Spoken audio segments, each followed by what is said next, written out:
One of the biggest illusions in your entire life is something you've never questioned. Not money, not success, not manifestation, not even reality itself. What if the illusion is time, more specifically? What if the future doesn't exist? I know that sounds absurd, because your entire life has been built around the future. You save money for the future. You plan for the future. You worry about the future. You manifest for the future. You dream about the future. Everything seems to point toward a moment that hasn't happened yet. A moment where you'll finally have what you want. A moment where you'll finally become who you want to be. A moment where everything finally comes together. But before we go any deeper, if you enjoy these kinds of conversations about awareness, consciousness, reality creation, and manifestation, make sure to like the video, subscribe, and leave a comment below. It genuinely helps support the channel and lets me know you'd like to see more videos like this. Now let's continue. I want to ask you a very simple question. Have you ever experienced tomorrow? Not thought about tomorrow. Not imagined tomorrow. Not planned for tomorrow. Actually experienced it? The answer is obvious. No, nobody has. And yet almost every human being spends most of their life living for tomorrow. Think about that. Tomorrow arrives. What do we call it? Today. The next day arrives. What do we call it today? Every future you've ever waited for eventually became now. Every tomorrow you've ever imagined eventually became today. Yet somehow the mind remains convinced that fulfillment exists in a future moment. A future moment that never seems to arrive. And I think this is where manifestation becomes incredibly interesting, because manifestation is often built around a hidden assumption. The assumption that what you want exists somewhere in the future. Maybe your money is in the future. Maybe your relationship is in the future. Maybe your success is in the future. Maybe your freedom is in the future. Maybe your happiness is in the future. But let's stop for a second. Where exactly is this future? Can you point to it? Can you find it? Can you experience it? Or can you only think about it? This is where things start becoming strange, because the future appears incredibly real, yet nobody has ever experienced it. You've experienced thoughts about the future. You've experienced imagination about the future. You've experienced fear about the future. You've experienced excitement about the future. But you've never experienced the future itself. You've only ever experienced now. And if that's true, then a very uncomfortable question appears. What if you've spent your entire life waiting for something that doesn't actually exist? Not the desire. Not the success. Not the money. Not the relationship. The future itself. Because if the future only exists as a thought, then where exactly are you expecting fulfillment to arrive from? This is where I think most people become trapped. Not because manifestation doesn't work, but because they unconsciously place completion in a future that never arrives. The mind says, I'll be happy when, I'll be free when, I'll be successful when, I'll finally relax when. And that sentence becomes the prison, because every version of that sentence contains the same message. Not now, later, not here, somewhere else, not this moment, a future moment. And that's the beginning of the illusion. The illusion that life exists somewhere ahead of you. The illusion that fulfillment exists somewhere ahead of you. The illusion that completeness exists somewhere ahead of you. And as long as that illusion remains unquestioned, the search continues, because the mind always has another tomorrow to chase. Part 2. Why manifestation depends on the future. Let's go deeper, because I think this is where manifestation becomes incredibly revealing. Most people believe manifestation is about getting something, getting money, getting love, getting success, getting freedom, getting a better life. But if you look closely, manifestation isn't really about the thing itself. It's about time. Think about it. Every manifestation story follows the same structure. I don't have it now, but I will have it later. Notice what just happened.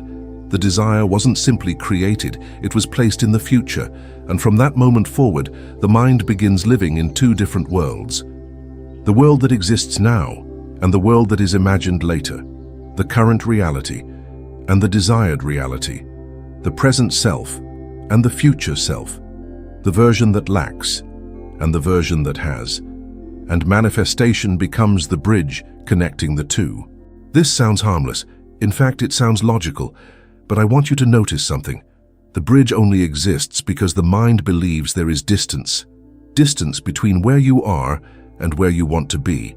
Distance between what is and what should be. Distance between yourself and fulfillment. And that distance is almost always measured through time, not space. Time, because the mind says, one day, soon, in the future, when it happens. Eventually.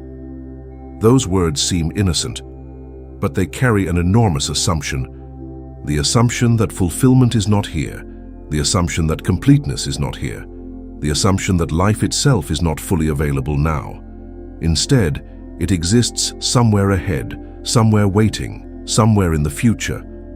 And because of that belief, people spend years waiting, years preparing, years becoming, years trying to reach a version of themselves that supposedly exists later. But here's what fascinates me. Every future you've ever imagined eventually became now. Think about that carefully. 5 years ago, you had a future. 10 years ago, you had a future. Every version of tomorrow that ever existed eventually became today. Yet somehow the mind never learns from this. Instead, it creates another future, and another one, and another one. It's almost as if the future functions like a horizon. The closer you get to it, the further away it moves. You never actually arrive, because the future isn't a destination. It's a concept, a thought, an idea, and maybe that's why so many people feel trapped. Not because they are failing, but because they are chasing a moving target. Imagine standing in the desert and seeing water in the distance. You walk toward it. It moves. You keep walking. It moves again. You continue chasing it. Hours pass. Days pass. Maybe even years pass. Then eventually you realize something. The water was never there. The thing you were chasing was a projection, and I think the future often works the same way, not because goals are fake, not because desires are fake, but because the mind places fulfillment inside an imaginary moment, a moment that never arrives. And this is where manifestation becomes very interesting, because manifestation often promises, you'll have it, it's coming, it's on the way, keep going, you're almost there. And again, notice the assumption, not now, later, not here, there. Not this moment, another moment. The future becomes the container where the mind stores everything it believes is missing. Happiness goes into the future, success goes into the future, love goes into the future, freedom goes into the future, peace goes into the future. And then something very strange happens. Life becomes waiting, waiting for the future, waiting for the manifestation, waiting for the next chapter, waiting for the next version of yourself, waiting for the next moment. And while you're waiting, the only thing that actually exists is being ignored.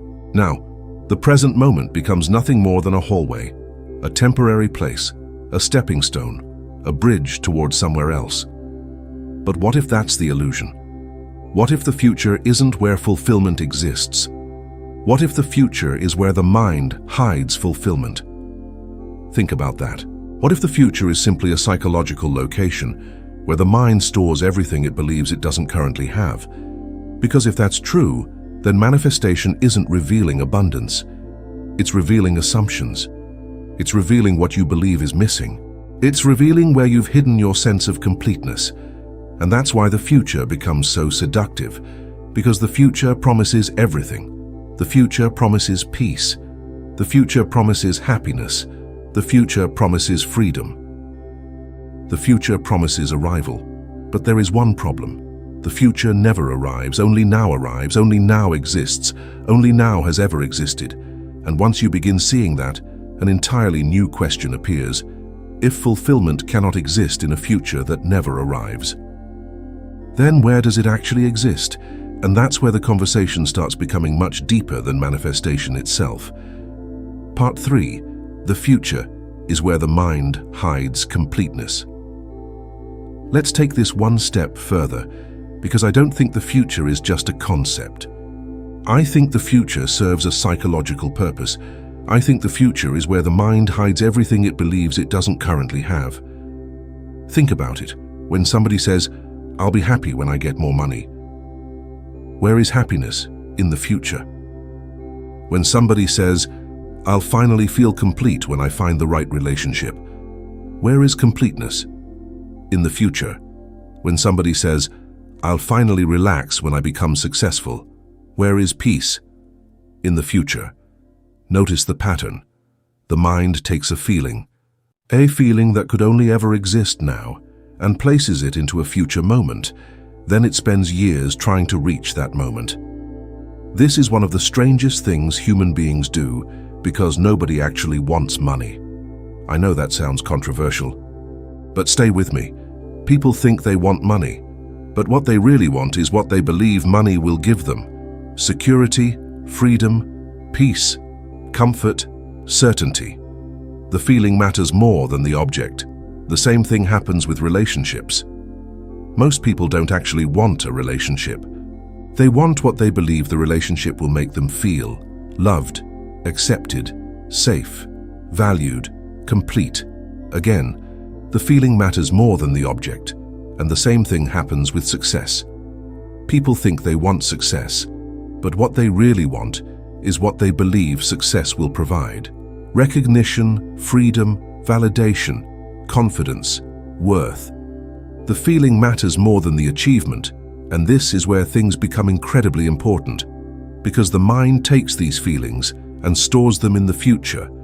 It says, "When I get the thing, I'll finally have the feeling." But notice what this creates. It creates a permanent gap. A gap between where you are and where you believe fulfillment exists. A gap between now and later. A gap between yourself and completeness. And because of that gap, life becomes pursuit. The pursuit of happiness. The pursuit of freedom. The pursuit of peace. The pursuit of worthiness. The pursuit of completion. The pursuit never ends because the future never arrives. The moment one future arrives, another future is created.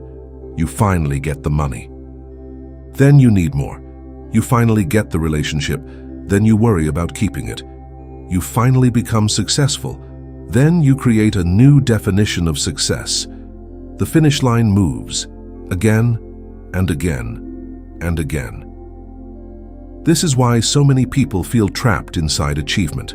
Not because achievement is bad, but because achievement can never permanently solve a psychological problem. Think about your own life. How many things have you already achieved that you once believed would change everything? Maybe a job, maybe a relationship, maybe money, maybe moving somewhere new, maybe reaching a goal. Before it happened, it felt enormous. The mind said, "This is it. This is what I've been waiting for. This will change everything." Then it happened, and for a moment it felt amazing. Then something strange occurred. Life continued. A new problem appeared, a new desire appeared, a new future appeared. Why? Because the mind wasn't actually attached to the thing, it was attached to becoming. This is why I think many people misunderstand manifestation. They think manifestation is about getting, but most of the time manifestation is really about becoming. Becoming the version that has, becoming the version that arrives, becoming the version that finally feels complete. And that's where the trap exists. Because the moment you define yourself as someone who is becoming complete, you've already assumed you are incomplete.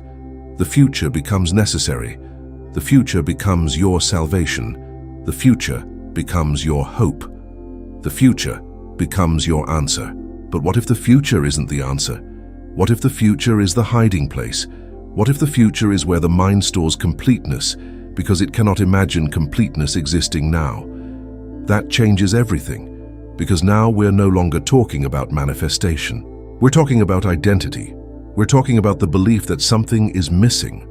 We're talking about the belief that you are not enough yet, that you are not complete yet, that you are not whole yet. And maybe that's the real illusion, not the future itself, but the belief that fulfillment exists somewhere other than here. Think about this carefully. Every feeling you've ever experienced happened now. Every moment of joy happened now. Every moment of peace happened now. Every moment of love happened now. Every moment of freedom happened now. Not in the future, not tomorrow, not later. Now, the experience always happens in the present, yet the mind continues projecting fulfillment into a future that never arrives. Why? Because as long as fulfillment remains in the future, the search continues. And as long as the search continues, the identity of the seeker survives. This is where everything starts connecting. The future, the seeker, manifestation, waiting, becoming. They are all connected. They all depend on the same assumption that something important is not here. That something important exists somewhere else. But what if that's not true? What if completeness has never been missing? What if it has simply been projected into a future that doesn't exist? And if that's true, then a much deeper question appears. If the future isn't real, and completeness isn't in the future, then what exactly are you? Part 4. If the future doesn't exist, who are you waiting to become? Let's assume for a moment that everything we've discussed so far is true. Let's assume the future only exists as a thought. Let's assume tomorrow never arrives. Let's assume that every future eventually becomes now. Then a very uncomfortable question appears. Who exactly are you waiting to become? Think about how often people talk about their future selves. My future self will be successful. My future self will be confident. My future self will be wealthy. My future self will be free. My future self will have everything figured out. But what exactly is a future self? Can you find them? Can you meet them? Can you talk to them? Or do they only exist as an image inside your mind? This is where things become fascinating, because most people spend their entire lives trying to become someone who doesn't exist. Think about that. The future self is always somewhere ahead, always better, always wiser, always more complete, always happier, always more successful. And because of that, the current self is automatically judged. The current self becomes the problem. The current self becomes the obstacle. The current self becomes something that needs improvement, something that needs fixing, something that needs transformation. And life becomes a constant project. A project of becoming. Now don't misunderstand me. There is nothing wrong with growth. There is nothing wrong with learning. There is nothing wrong with improving your life. But there is a huge difference between growth and psychological incompleteness. Growth says, I can learn. Incompleteness says, I am not enough. Growth says, I can expand. Incompleteness says, I am missing something. Growth happens naturally. Incompleteness creates suffering, and I think many people confuse the two, because they believe becoming successful will finally make them enough. They believe becoming wealthy will finally make them enough. They believe becoming loved will finally make them enough. They believe becoming spiritual will finally make them enough. Everything is postponed. Everything is delayed. Everything is placed into a future identity, the identity of the person they will become. But here's the strange thing. Have you ever noticed that when you become the person you once wanted to be, you immediately create another version? At 17, you wanted to become 21. At 21, you wanted to become 25. At 25, you wanted something else. The target keeps moving. The identity keeps changing. The future self keeps evolving. Why? Because the future self was never the solution. The future self is simply another projection of the mind. The mind believes, if I become that person, I'll finally be complete. Then you become that person, and completeness remains in the future, again and again and again. The future self functions exactly like the horizon. No matter how far you walk, it remains ahead of you. And this is where manifestation often becomes an endless cycle. Because manifestation is frequently sold as becoming the version who has, becoming the version who receives, becoming the version who manifests, becoming the version who finally gets everything they want.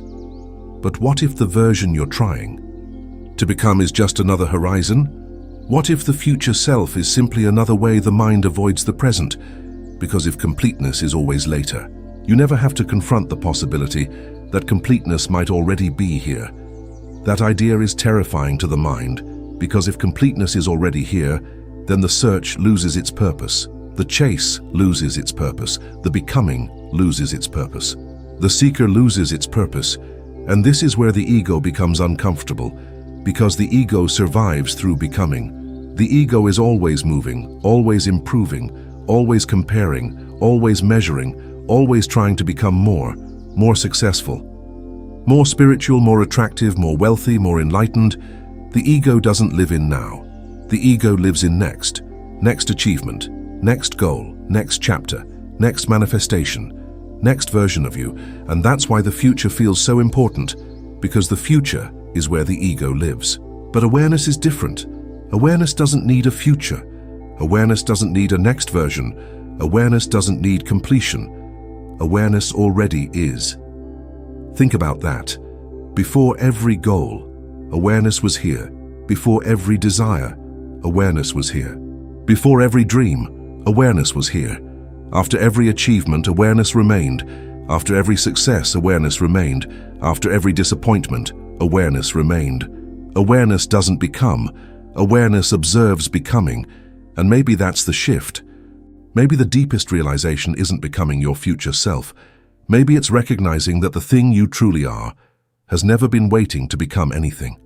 The thing you truly are has been present the entire time, watching every identity come and go, watching every goal come and go, watching every future come and go, watching every version of yourself come and go. Because identities change, stories change, goals change, desires change, but awareness remains. And if awareness remains, then perhaps the real question isn't, who am I becoming? Perhaps the real question is, what is it that has been here before every version of me? And once you begin asking that question, manifestation starts looking very different.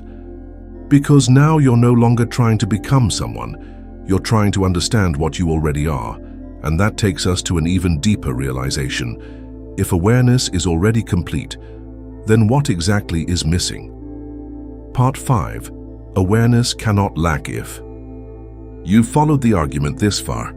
We've uncovered something interesting. The future appears to be where the mind stores everything it believes is missing.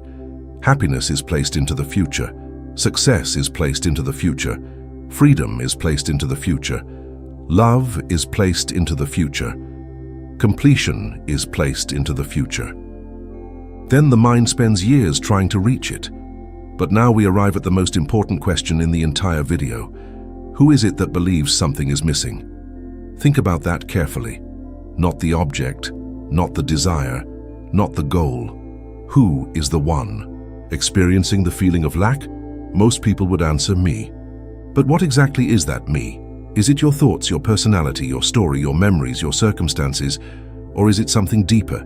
Because if there is one thing that has been present through your entire life, it is awareness. Before every success, awareness was there. Before every failure, awareness was there. Before every relationship, awareness was there. Before every heartbreak, awareness was there. Before every achievement, awareness was there. And after all of them, awareness remained. Everything changed. Awareness didn't. Your beliefs changed. Your identity changed. Your goals changed. Your desires changed. Your opinions changed. Even your understanding of yourself changed. Yet awareness remained. And that raises a fascinating question. If awareness remains while everything else changes, could awareness really be lacking something? Think about the logic of it. Can awareness be missing money? Money may come and go, but awareness remains. Can awareness be missing success? Success may come and go, but awareness remains. Can awareness be missing love? Love may come and go, but awareness remains. Can awareness be missing freedom? Freedom may come and go, but awareness remains. Notice what keeps happening. Every object of desire changes. Awareness doesn't. Every condition changes. Awareness doesn't. Every circumstance changes. Awareness doesn't. And yet most people spend their lives identifying with changing circumstances instead of the awareness that observes them. This is why lack feels so convincing. Because people mistake their current condition for what they are. If the bank account is low, they feel lacking. If the relationship isn't there, they feel lacking. If success hasn't arrived, they feel lacking. If the manifestation hasn't happened, they feel lacking. But notice what is being assumed. The assumption is that awareness depends on circumstances in order to be complete. The assumption is that awareness needs something. The assumption is that awareness becomes more complete when conditions improve. But can infinity become more infinite? Can completeness become more complete? Can wholeness become more whole? The question sounds ridiculous, and yet this is exactly how most people live. They spend their lives trying to add something to themselves in order to become enough. More money, more validation, more success, more knowledge, more spirituality, more manifestation techniques. Always more. Always another step, always another level. But what if awareness was never waiting for another level? What if awareness was never lacking? What if awareness was never incomplete? This is where manifestation begins falling apart. Not because manifestation doesn't work, but because manifestation often starts from an assumption that awareness is missing something. And if awareness is what you fundamentally are, that assumption becomes impossible. Think about a wave in the ocean. Imagine a wave believing it is separate from the ocean. The wave says, "I need more water. I need to become larger. I need to become more complete." But the entire time, the wave is already made of the thing it seeks. The wave isn't lacking water. The wave is water. Its problem isn't lack. Its problem is identification. It has forgotten what it is, and maybe that's exactly what is happening here. Maybe awareness isn't lacking fulfillment. Maybe awareness isn't lacking freedom. Maybe awareness isn't lacking peace. Maybe awareness isn't lacking anything at all. Maybe awareness has simply become identified with a temporary story, a temporary identity, a temporary condition. And because of that identification, lack appears real, but appearances are not necessarily truth.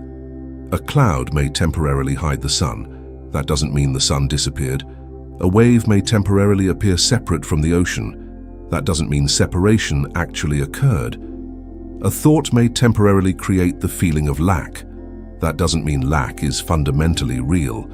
And this changes everything, because now manifestation stops being about acquiring. It stops being about getting. It stops being about becoming. Instead, it becomes about remembering. Remembering what awareness actually is. Remembering what has always been present. Remembering what remains unchanged beneath every experience. This is why so many spiritual traditions speak about awakening, not because you become something new, but because you recognize something that was already there. Recognition, not acquisition. Recognition, not creation. Recognition, not becoming. And maybe that's the deepest shift of all, because if awareness cannot lack, then what exactly have you been waiting for? And if awareness was never incomplete, then what exactly were you trying to become? That's where the entire conversation changes. And that's where we finally arrive at the possibility that there may have been nothing missing from the beginning. Part 6. There was never anything missing. At this point, we need to return to the question that has been quietly sitting underneath this entire video. What exactly is missing? Not what do you want? Not what are you trying to manifest? Not what are you trying to become? What is actually missing? Because if we're honest, most people never stop to ask that question. Instead, they immediately point towards something external. Money, love, success, freedom.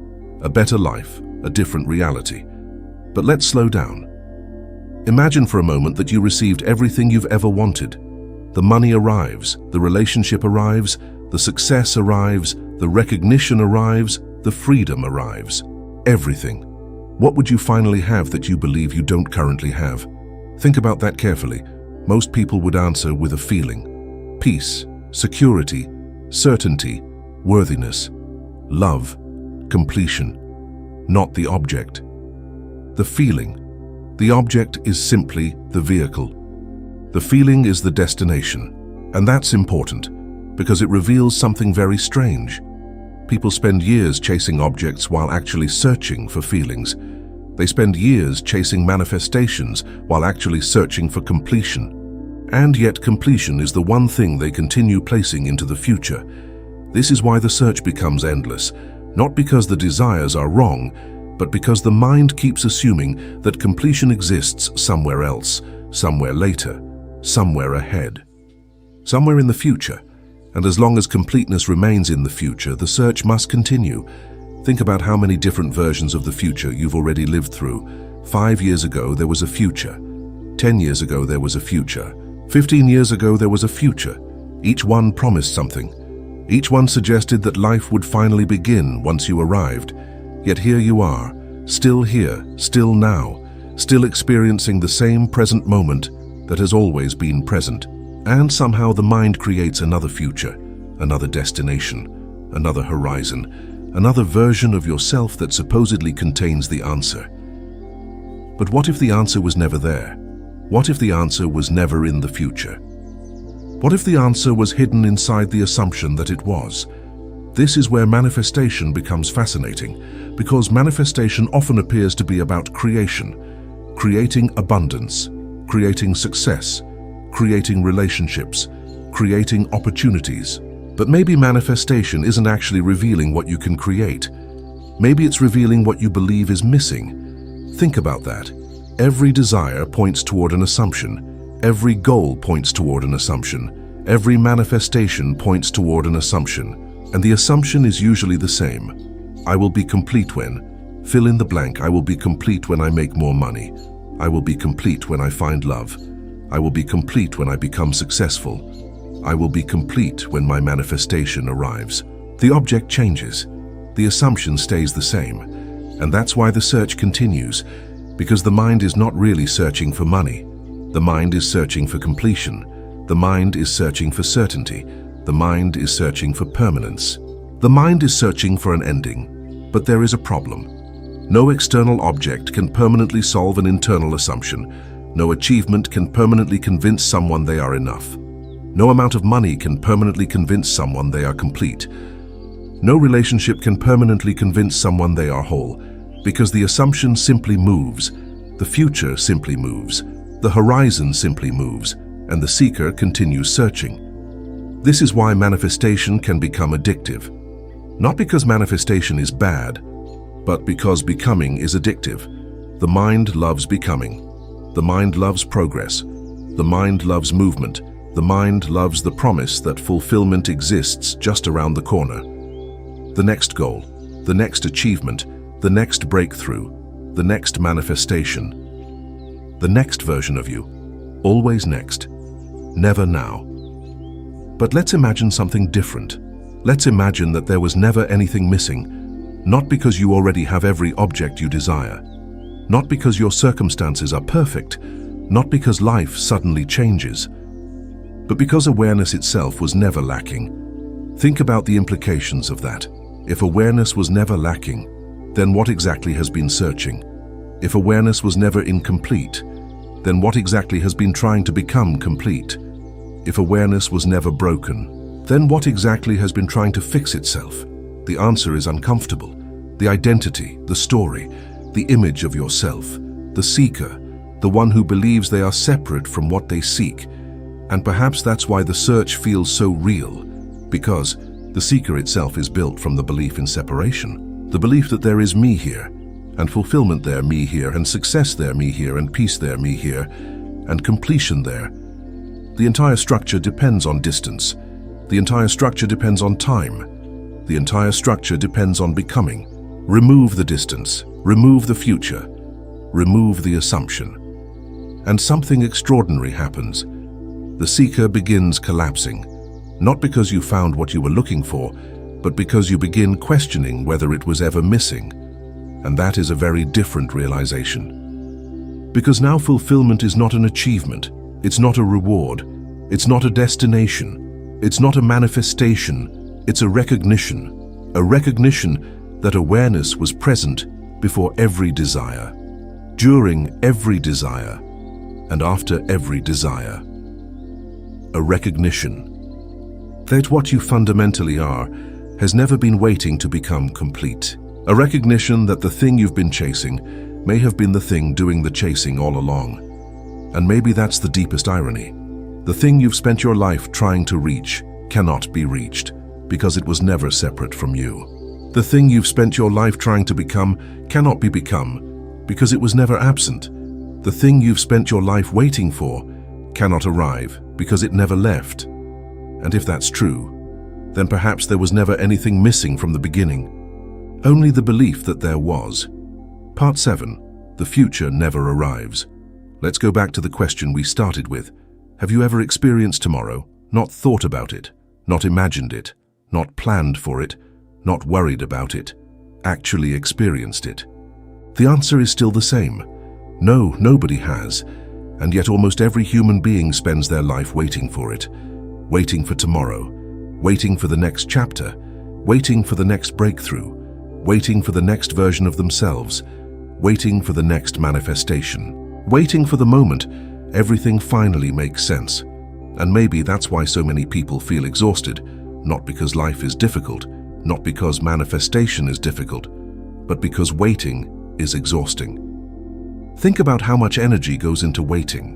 Waiting for things to change, waiting for circumstances to improve, waiting for the future self, waiting for the manifestation, waiting for proof, waiting for signs, waiting for permission to finally relax. The mind becomes trapped inside a constant state of anticipation. Always expecting, always preparing, always looking ahead. And while it does that, it misses the only thing that has ever actually existed. Now, this moment, the present. Not because the present is magical, not because the present is some spiritual achievement, but because it is the only place where experience ever occurs. Every success happened now. Every failure happened now. Every relationship happened now. Every manifestation happened now. Every realization happened now. Everything happened now. Nothing has ever happened anywhere else. Yet the mind continues behaving as if life exists in a future moment that somehow never arrives. And that's the strange thing. People spend years trying to reach a future that eventually becomes now. Then they immediately create another future. It's like climbing a mountain only to discover another mountain, and another, and another. The journey never ends because the destination was never the point. The mind doesn't actually want arrival. The mind wants becoming, because becoming keeps the story alive. Becoming keeps the identity alive. Becoming keeps the seeker alive. But awareness doesn't need becoming. Awareness doesn't need a future. Awareness doesn't need another version of itself. Awareness simply is. And maybe that's what this entire conversation has been pointing toward.